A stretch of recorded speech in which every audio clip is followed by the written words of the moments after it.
विट्यात अनोळखी व्यक्तीच्या तोंडातून फेस आल्याने चक्कर येऊन पडला. विटा बसस्थानकातील घटना. रुग्णवाहिका चालक सचिन साबळे आले देवासारखे धावून.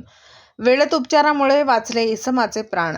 शालेय विद्यार्थ्यांचा मदतीचा हात. विटा बसस्थानक अधिकारी व सुपरवायझर उमेश कांबळेही धावले मदतीला. विटा प्रतिनिधी. विटा शहरातील बसस्थानकामध्ये मागील काही महिन्यांपूर्वी बसलेल्या बाकावरतीच एका अनोळखी व्यक्तीचा अचानक मृत्यू झाला होता. परंतु या अनोळखी व्यक्तीच्या नातेवाईकांचा लगेच शोध लागल्याने विटा पोलिसांनी सर्व रीतसर करत मृत व्यक्तीचा मृतदेह नातेवाईकांच्या ताब्यात देण्यात आला. तशाच पद्धतीने विटा बसस्थानकात एका अनोळखी व्यक्तीच्या तोंडातून फेस आल्याने हे पाहिल्यानंतर काही शाळेतील विद्यार्थी पळत आले व त्यांनी घडलेला हा प्रकार सांगितला. त्यानंतर तातडीने विटा बसस्थानक अधिकारी व संबंधित सुपरवायझर उमेश कांबळे यांनी मदतीचा हात देत तातडीने रुग्णवाहिकेला पाचारण करण्यात आले.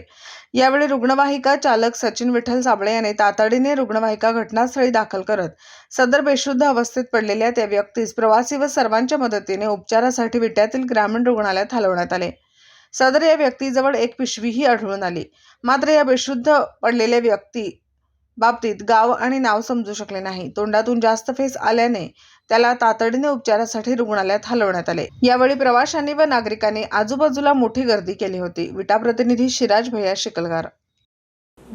दिवसभरातील घडामोडींचा आढावा घेण्यासाठी पाहत रहा N24 मराठी न्यूज चॅनल.